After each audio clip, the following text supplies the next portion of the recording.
ओम शांति। आज 18 मार्च 2024 के साकार मधुर महावाक्य हैं।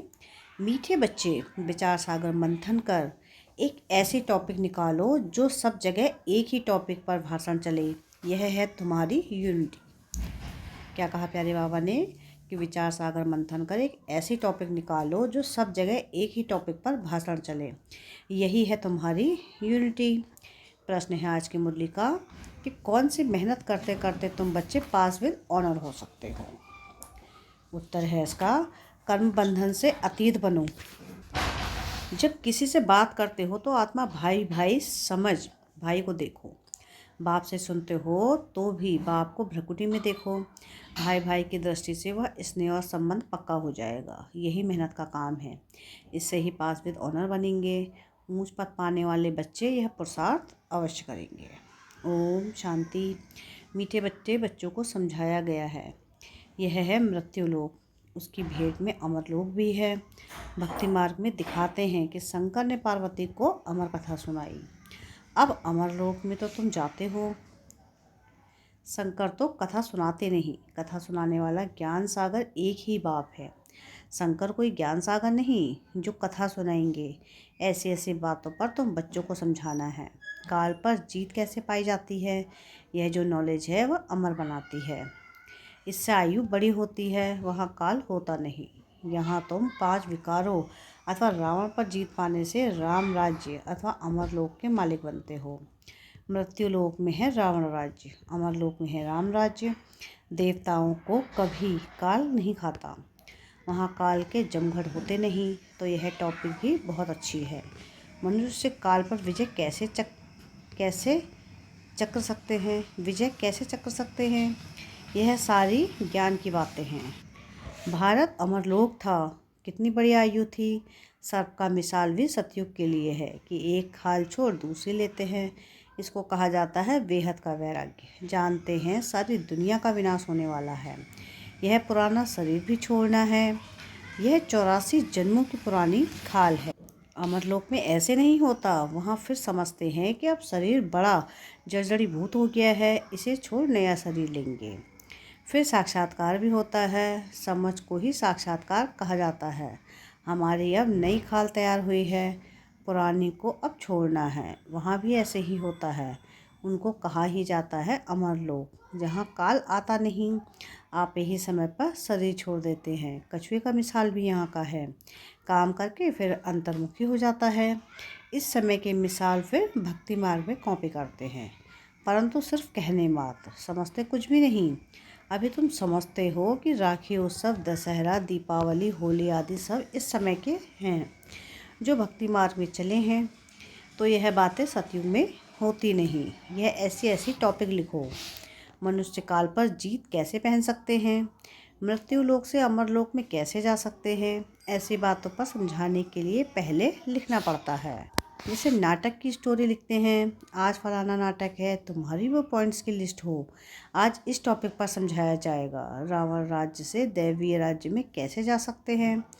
समझानी तो भल एक ही है, परंतु भिन्न भिन्न टॉपिक सुनने से खुशी होगी कि बेहद के बाप से बेहद का वर्षा कैसे मिलता है। जैसे सन्यासियों का अखबार में पढ़ता है। आज 125वां यज्ञ रचा है, इसमें यह है सुनाएंगे।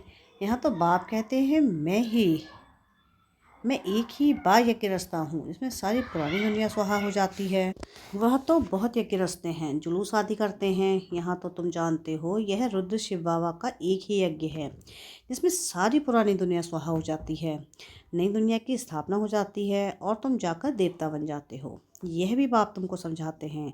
रचयिता बाप ही आकर अपना और रचना के आदि मध्य अंत का सारा नॉलेज देते हैं और राजयोग भी सिखाते हैं। सतयुग में है ही पवित्र देवताएं, यह राजाई भी करते हैं। उसको कहा जाता है आदि सनातन देवी देवता धर्म। यह भी टॉपिक रख सकते हो कि आदि सनातन सतयुगी देवी देवता धर्म की स्थापना कैसे हो रही है, विश्व में शांति कैसे स्थापन होती है। आकर समझो। परमपिता परमात्मा के सिवाय विश्व में शांति स्थापन करने की राय और कोई दे नहीं सकते। राय देने वाले को भी प्राइज़ मिलती है। विश्व में शांति स्थापन करने की प्राइज़ कैसे और कौन देते हैं, यह भी टॉपिक है। ऐसे विचार सागर मंथन का टॉपिक निकालनी चाहिए। ऐसा प्रबंध हो जो सब जगह एक ही टॉपिक हो, सबका कनेक्शन रहेगा। ऐसे लिस्ट बनाकर पहले सारे दे देना चाहिए। फिर समाचार दिल्ली में आना चाहिए, सबको मालूम पड़ जाए कि सब जगह ऐसा भाषण चला। इसको कहा जाता है यूनिटी। सारी दुनिया में डिसयूनिटी है। राम राज्य का गायन है, शेर गऊ इकट्ठा जल पीते हैं। त्रेता में ऐसा गायन है तो सतयुग में क्या नहीं होगा। बाकी शास्त्रों में तो अनेक कथाएं लिख दी हैं। तुम तो बाप से एक ही कथा सुनते हो, दुनिया में ढेर कथाएं बनाते रहते हैं। द्वापर से लेके कलयुग तक जो भी शास्त्र आदि चलते हैं वहाँ तो वह होते नहीं। भक्ति मार्ग की सब बातें पूरी हो जाती हैं। यहाँ तुम जो कुछ भी देखते हो वह सब है ईवल। उनको देखते हुए ना देखो, सुनते हुए ना सुनो। अब तो बाप समझाते हैं वही बुद्धि में रखो। हम संगम युगी ब्राह्मण कितने ऊंचे हैं, देवताओं से भी ऊंचे हैं। इस समय हम ईश्वरीय औलाद हैं, धीरे धीरे वृद्धि को पाते रहते हैं। इतनी सहज बात भी किसी की बुद्धि में नहीं आती।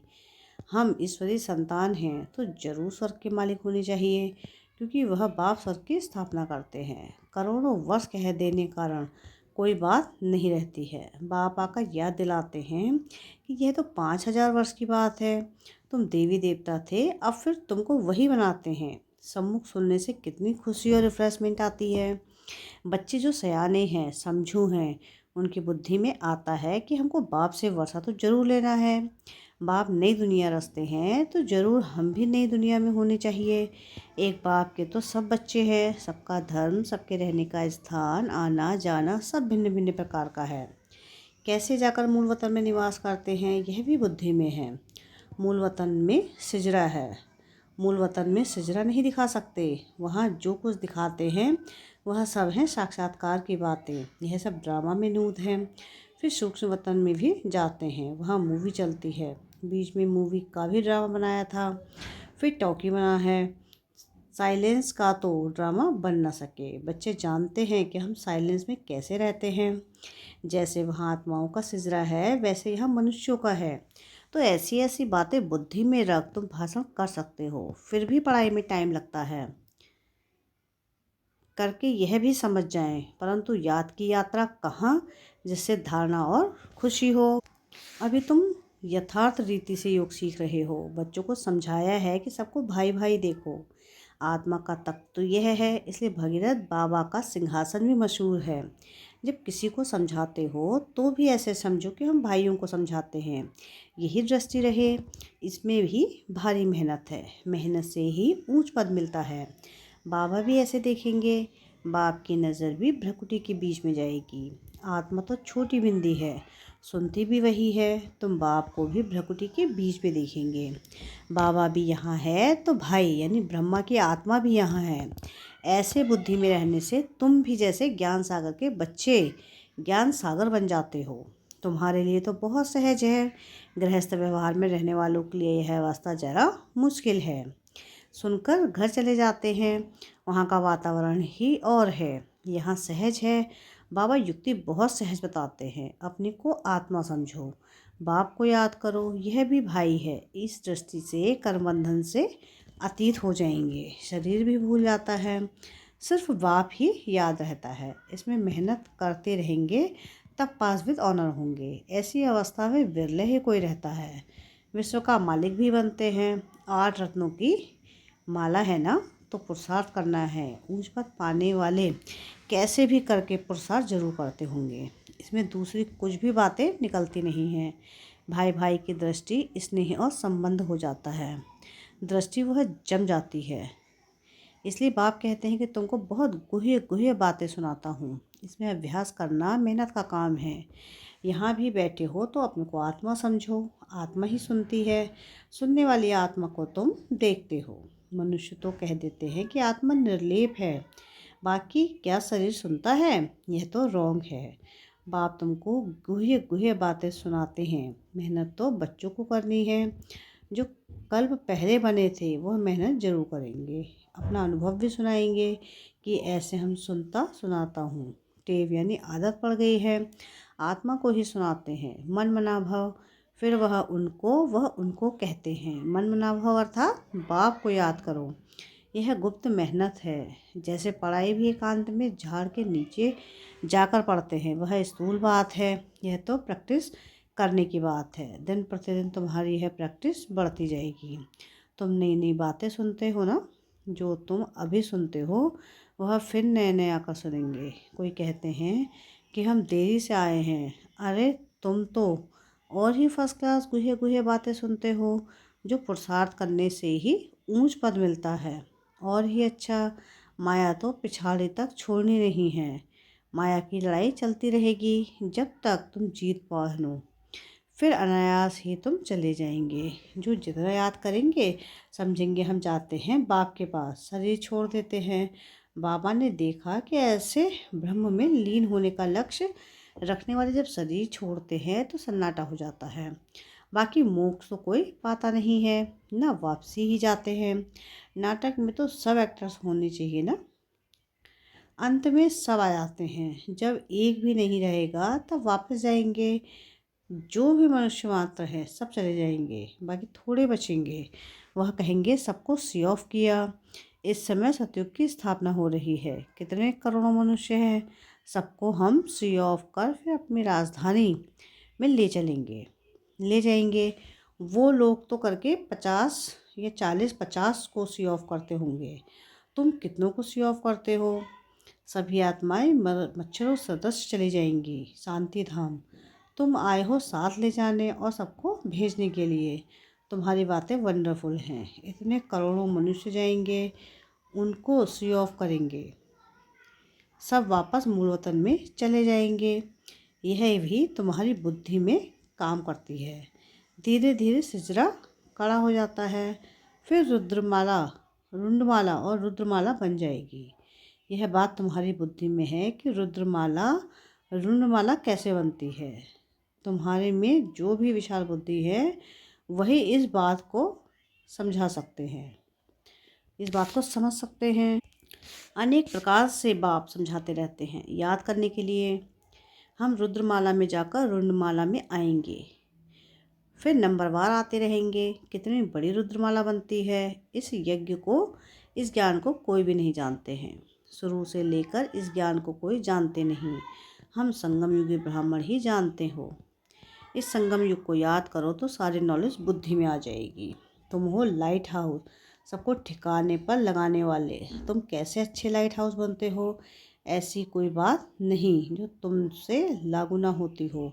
तुम सर्जन भी हो, सर्राफ भी हो, धोबी भी हो। सभी खूबियाँ विशेषताएं तुम्हारे में आ जाती हैं। महिमा तुम्हारी भी हो जाती है, परंतु करण करावनहार पुरुषार्थ अनुसार। जैसे जैसे कर्तव्य करते हो ऐसा ऐसा गायन होता है। बाप तो डायरेक्शन देते हैं, उस पर विचार सागर मंथन विचार करना है। सेमिनार करना तुम बच्चों का काम है। बाबा कोई मना नहीं करते हैं। अच्छा, बहुत सुनाने से क्या फ़ायदा? बाप कहते हैं मन मना भाव। बाप तुम्हें कितनी तरावटी माल खिलाते हैं। अच्छा, मीठे मीठे से खिलते बच्चों प्रति माता पिता बाप दादा का याद प्यार और गुड मॉर्निंग। रूहानी बाप की रूहानी बच्चों को नमस्ते। हम रूहानी बच्चों की रूहानी बाप दादा को याद प्यार गुड मॉर्निंग और नमस्ते। शुक्रिया प्यारे बाबा, शुक्रिया। धारणा के लिए मुख्य सार है। सार की पहली पॉइंट है कि सदा नशा रहे कि हम संगम युगी ब्राह्मण देवताओं से भी ऊंचे हैं, क्योंकि अभी हम ईश्वरीय औलाद हैं। हम मास्टर ज्ञान सागर हैं। सभी खूबियाँ इस समय हमारे में भर रही हैं। सेकंड पॉइंट है कि जो बाप समझाते हैं वही बुद्धि में रखना है। बाकी कुछ भी सुनते हुए भी ना सुनो, देखते हुए भी ना देखो। Hear no evil see no evil. वरदान है आज की मुरली का कि ईश्वरीय सेवा द्वारा वैरायटी मेवा प्राप्त करने वाले अधिकारी आत्मा भाव। कहा जाता है करो सेवा तो मिले मेवा। ईश्वरीय ज्ञान देना ही ईश्वरीय सेवा है। जो यह सेवा करते हैं उन्हें अतीन्द्रिय सुख का, शक्तियों का, खुशियों का वैरायटी मेवा मिलता है। आज ब्राह्मण ही इसके अधिकारी हो, क्योंकि आपका काम ही ईश्वरीय पढ़ाई करना और कराना है, जिससे ईश्वर के बन जाएं। तो ऐसी ईश्वरीय सेवा करने से ईश्वरीय फल के अधिकारी बन गए। इसी नशे में रहो। स्लोगन है आज की मुरली का कि बाप के साथ रहकर कर्म करो तो डबल लाइट रहेंगे। क्या है स्लोगन आज का कि बाप के साथ रहकर कर्म करो तो डबल लाइट रहेंगे। अच्छा, ओम शांति।